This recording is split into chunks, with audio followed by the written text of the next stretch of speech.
এ পর্যন্ত নিজের জন্য কিছু চিন্তা করেনি, যা যখন যেটা চাইছে তখনই সব নিজের একদম নিঃস্ব করে শেষ করে দিয়েছে সব। ওনাদের জন্য চিন্তা করলে আমাদের আমাদের এটা মাইনে নিতে হবে। এই তো সবাই এক্সাইটেড, আমি খুব এক্সাইটেড শপিং করার জন্য। হ্যাঁ আলহামদুলিল্লাহ, মন ভরে করা হয়েছে। এভারেজলি আলহামদুলিল্লাহ ভালো, 20,000-এর মতো হয়েছে। বাজেট আব্বু ডিসাইড করেছে, তো 20,000-25,000-এর মধ্যেই ছিল।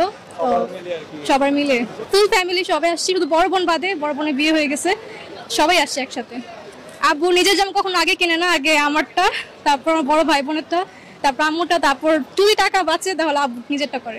আমরা অলওয়েজ চেষ্টা করি আব্বুর জন্য একটা ছোটখাটো গিফট আগে থেকে রেখে দেওয়ার জন্য, কারণ আব্বু নিজে থেকে কখনো কিছু কিনে না, তাই আমরা আগে থেকে আব্বুর জন্য ছোট্ট একটা খাটো গিফট কিনে রেখে দেই, যাতে পরবর্তীতে আব্বুকে দেওয়া যায়।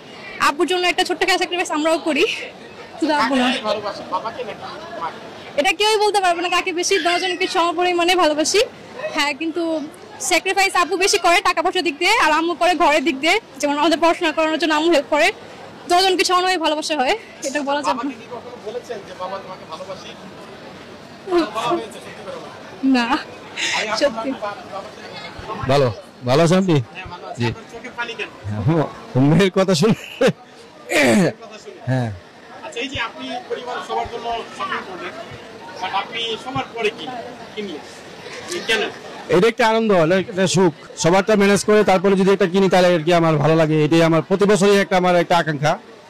সবারটা দিলে আমার একটা শান্তি, সুখ, যে সবারটা কেনাকাটা হয়েছে, আমি নিজে জানিছি, এটা আলহামদুলিল্লাহ। একটা সময় তো ছিল যখন ঈদ মানে আমরা চিন্তা করতাম যে নতুন কাপড় থাকবে, জামা কাপড় থাকবে, একটা অন্যরকম আনন্দ। এই যে বাবাদের জীবন থেকে এই জিনিসটা চলে যাওয়া, এটা কবে থেকে শুরু হলো আপনার? এখন ছেলে মেয়ে বড় হয়েছে, এখন ওনাদের একটা ভবিষ্যৎ আছে, ওনাদের জন্য চিন্তা করলে আমাদের আমাদের এটা মাইনে নিতে হবে। এটাই আমাদের মাইনে নেওয়া উচিত। আপনার মেয়ে তো ধরে কান্না করতেছে, আমি আপনাকে একটা কথা বলতে চাই, আপনি তো পাশে আসবেন। আপনি বলেছেন যে আপনি এখন পর্যন্ত আপনার বাবাকে কখনো বলতে পারেন না যে আপনি আপনার বাবাকে ভালোবাসেন। আমরা চাইবো আজকে অন রেকর্ডে আপনি আপনার বাবাকে বলবেন যে আপনি আপনার বাবাকে ভালোবাসেন। আঙ্কেল, আপনি একটু ধরবেন আপনার মেয়েটাকে, আপনি একটু বলেন আপনার বাবাকে আপনি ভালোবাসেন। আমরা সবাই আব্বুরে অনেক ভালোবাসি।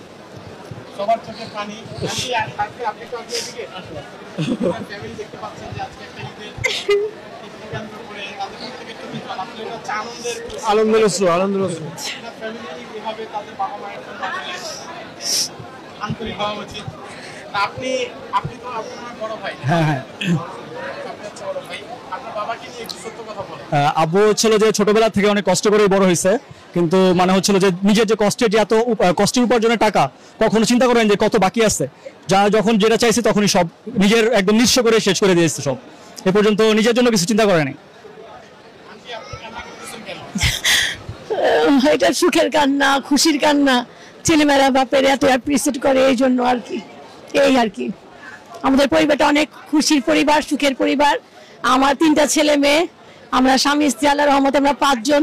যখনই আসি 5 জন মিলে এখানে আসি।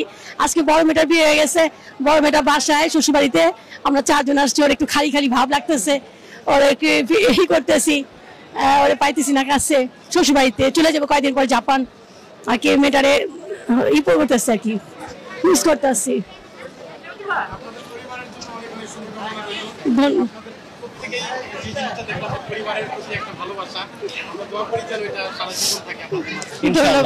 আমি বিশেষ করে আমার বড় মেয়েটাকে মিসিং করতেছি, ও তো শ্বশুরবাড়ি, ওনাকে ছাড়া এবার মার্কেটে আসলাম, এই জন্য একটু বেশি খারাপ লাগতেছে। ভালো আছে ইনশাল্লাহ, ভালো আছে, ভালো থাকবো। ওর জন্য কেনাকাটা করেছি।